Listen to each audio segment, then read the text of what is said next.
কথা যদি অন্তর হইতে বাহির হয় তবে তা অন্যের অন্তরে গিয়ে প্রবেশ করে, আর যদি শুধু মুখ হতে বাহির হয় তবে তা কেবলমাত্র অন্যের গান পর্যন্ত গিয়া পৌঁছায়।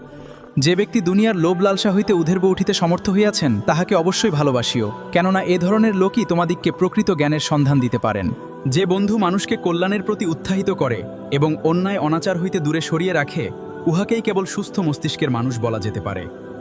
যদি চান আল্লাহ তাআলা আপনার প্রত্যেকটা কাজ পছন্দ করুক, তবে আল্লাহ তাআলার পছন্দনীয় কাজগুলোই বেশি বেশি করুন, আল্লাহ তাআলা খুশি হবেন। প্রকৃত মহৎ মানুষ সেই ব্যক্তি যে উচ্চ মর্যাদায় পৌঁছিয়াও বিনয়ী থাকিতে পারে এবং ক্ষমতা হাতে পাইয়াও প্রতিশোধ গ্রহণ করে না।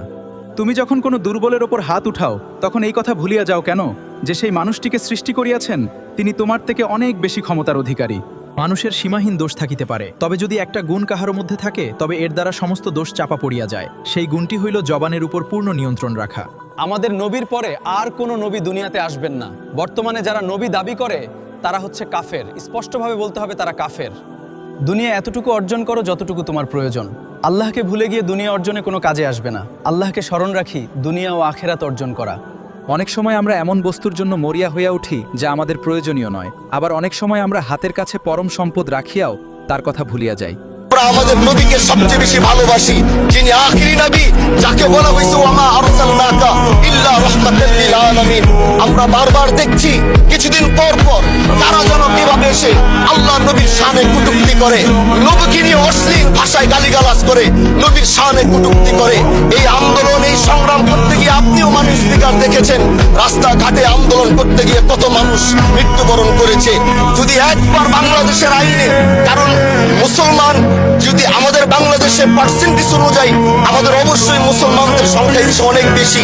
আমরা তো অন্য কিছু চাচ্ছি না। এই দেশের মানুষ নামাজ না পড়লেও যদি কেউ নবীকে কটূক্তি করে তার কলিজা ছিঁড়ে যায়, সে রাজপথে নেমে যায়। আমি বলবো যারা নবীকে কটূক্তি করে, নবীর নামে গালিগালাজ করে, এদের মৃত্যুদণ্ড এই আইনটাও যেন বাংলাদেশের এই সংসদ থেকে পাশ করা হয়। কেহ শপথ করিয়া কিছু বলিলেই তাকে সত্যবাদী মনে করিও না, বরং লোকটাকে দেখিয়া অনুমান করিও তার হলফের কতটুকু মূল্য হইতে পারে। যদি আল্লাহকে ভয় করিতে পারো তবে কেহ তোমার ক্ষতি করিতে পারিবে না, আর যদি অন্যের ভয় অন্তরে স্থান দাও তবে অনিবার্য ক্ষতির হাত হইতে কেহ তোমাকে রক্ষা করিতে পারিবে না। যখন দেখবেন বেশি রাগ উঠে যাচ্ছে তখন শান্ত হওয়ার চেষ্টা করবেন, কারণ অতিরিক্ত রাগ মানুষকে বিপদের দিকে ফেলে দেয়। ছাত্রছাত্রীদের সময়টা হচ্ছে বীজ রোপণ করার মতো। বীজ যেমন জমিতে সঠিক সময় রোপণ করলে ভালো ফসল হয়, তেমনিভাবে ছাত্রছাত্রীদের সময়টা সঠিক সময় কাজে লাগাইলে মানুষের মতো মানুষ হয়। আসসালামু আলাইকুম। আপনাদের সবার কাছে আমার ছোট্ট একটা রিকোয়েস্ট, আমার চ্যানেলটাকে সাবস্ক্রাইব করে দিবেন প্লিজ। যতক্ষণ মানুষ জ্ঞান আহরণ করার চেষ্টায় লাগিয়া থাকে ততক্ষণ সে জ্ঞানী থাকে, আর যখনই তার ধারণা হয় যে সে জ্ঞানী হইয়া গিয়াছে তখনই সে মূর্খে পরিণত হইয়া যায়। দুনিয়াতে যাদের মা বাবা বেঁচে আছে অনেকজনই তাদের মূল্য বুঝতে পারে না। যাদের মা বাবা নেই তারা বুঝতে পারে মা বাবার মূল্য কি। তাই যাদের মা বাবা বেঁচে আছে তাদের সাথে ভালো আচরণ করুন। মিথ্যার ওপর ভিত্তি করিয়া যে জীবন প্রতিপালিত হয় তাহার তুলনায় সত্য অবলম্বন করিয়া মৃত্যুবরণ অনেক ভালো। দুটি চোখ জাহান্নামের আগুন হইতে নিরাপদ থাকিবে, যে চোখ আল্লাহর ভয়ে নিজের অশ্রুপাত করে এবং যে চোখ সীমান্তে সজাগ থকিয়া শত্রুর গতিবিধ লক্ষ্য করে। মানুষ যখন আল্লাহকে ভয় করিতে শিখে তখন তাহার অন্তরে কোনো জালেম অথবা কোনো বেঈমানের ভয় তার অন্তরে থাকে না। প্রত্যেক সুন্দর জিনিস ভালো নয়, তবে প্রত্যেক ভালো জিনিসে অবশ্যই সৌন্দর্য লুকায়িত থাকে। মানুষের দ্বারা পাপ হওয়া স্বাভাবিক। যদি আল্লাহর ভয়ে অনুতপ্ত হয় তবে সে ব্যক্তি ফেরেশতা হইয়া যায়। সৎকর্ম অন্তরে আলো এবং আমলের মধ্যে শান্তি সৃষ্টি করে, আর অন্যায় অনাচার অন্তরে অন্ধকার এবং আমলকে দুর্বল করিয়া দেই।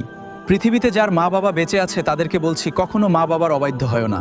মা বাবার দোয়া নেওয়ার চেষ্টা করো। মা বাবা খুশি থাকলে উভয় জাহানে শান্তি পাইবে। আল্লাহ তাআলার নাফরমানি ক্ষেত্রে যদি শত্রুর মতোই হয়ে যায় তবে প্রতিপক্ষের বিপুল প্রস্তুতির মোকাবেলায় যে মোটেও দাঁড়াতে পারবো না, এর সহজেই বোধগম্য হওয়া উচিত।